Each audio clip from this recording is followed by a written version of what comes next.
guys, it's lovely seeing you. Hi, Barbie. Hi. I remember meeting you for series 1 with Claudia. Hold on, because I don't get to see you. Oh, now I see you. Now I get to see you. Congratulations. So much love, so much work put into the show. We have missed Bridgerton so much. I was needy, guys. I was needy. How does it feel to be back, Jonathan, for you? Knowing that you're going to have all the tension, right, these days. Is it exciting? Is it intimidating? How does it feel? Yeah, it feels amazing to have seen this series, to have finished it last year, and now to all be together now and talk about it in the way that we have. I mean, we're really, really proud of the work. I've been thrilled to work with Teresa and Simone on it, and so yeah, it feels great. And it was always going to be Anthony's story second, so I was prepped and ready, and you know, Chris Van Dusen and the whole extended Bridgerton family have worked so hard, including the crew. So it's just, you know, it's great. I'm looking forward to that. And how was it? How was it for you girls? Was it more intimidating, you know, stepping into a set with a cast that was already established? How was the energy? You were actually like the outsiders, let's say, right? Yeah, you know, it was really exciting, to be honest. And actually, it felt really easy stepping on. I remember our first week filming, it was a lot of us together filming the races in episode 2. And for the most part, I just felt really welcomed, and it was effortless. Everyone was so kind. I felt very vulnerable because I remember one of the first shots we were filming, I think it was us having an argument scene, and everyone's in the seats watching. And that's when I felt a bit like, oh gosh, everyone's got to like see me, you know, what can she bring to this role? But then once I got over that, it was really nice. And is it true that the character of you, Edwina, auditioned before the first season came out? Absolutely. So I initially auditioned for Kate actually back in November. So my agent literally sent me the trailer being like, I think this is going to be a really cool show. Like, let me know what you think. Then I auditioned, and then obviously it becomes like this mega hit. And you're like, I'm so invested. And then when I got to audition for Edwina, I was like, oh God, I really want this now. And usually as an actor, you kind of train yourself not to get too invested in any role.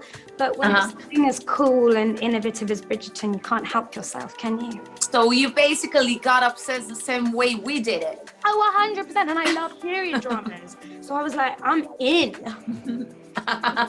So people now, they're gonna fall in love with Kate, with Anthony. You know, the sexual chemistry, it's totally unbelievable, so electric, because they began like enemies and they ended up being, you know, like soulmates, like lovers. Why was it hard? I wonder, why was it hard for them to deal with love, you know, and having all like those scary feelings? I think they both experienced quite traumatic times in their life, and I think that they are bound by fear really, as a lot of people are, and they isolate themselves for that reason, and there's a real understanding, I think, between them, which draws them together, and there's a magnetism we always sort of said that they feel naked in front of each other even when they're fully clothed, and that there's nothing that they can hide, and I think that's the foundation of why the line is so blurred between enemies and lovers.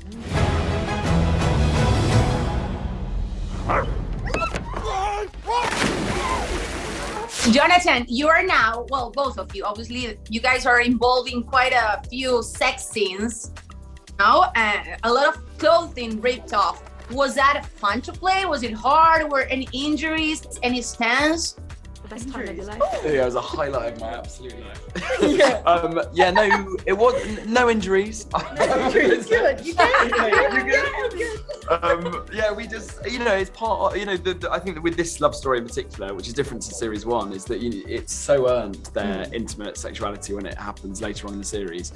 And, you know, we worked with an intimacy coordinator and all of that was great. Oh. It's so important that in a romance genre that you get that physical intimacy as well. Last but not least, we all have a favorite Bridgerton, you know, because they're so different from each other. Who's your favorite character apart from your own, obviously? You're not allowed to say, you know, Lord Bridgerton, Kate, Edwina. I love Eloise Bridgerton.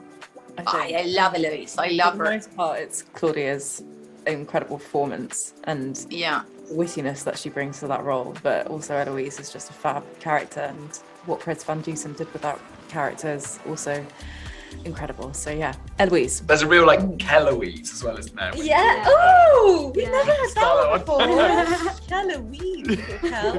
Kel Supreme. What about you? Yeah. What about you, Jonathan? Both of you. I always say Gregory. Gregory's my Would you like favourite. would you have liked to play Gregory? Yeah. I'm also we have this amazing scene in episode 8 which I'd asked Chris for. So I think the idea of like the extreme opposite of Anthony, which is the youngest male, is I think he's great, and I love Will Dunstan. I think he's Jonathan, look at this. From this day that I met you, said- I thought you loved Barbie, the moment you popped up, I don't think you can hear me, but I was saying I remember meeting you.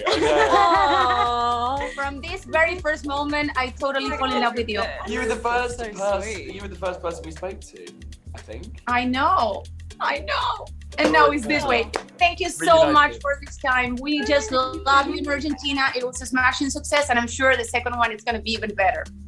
Thank you. Thank you. Lovely to see you again.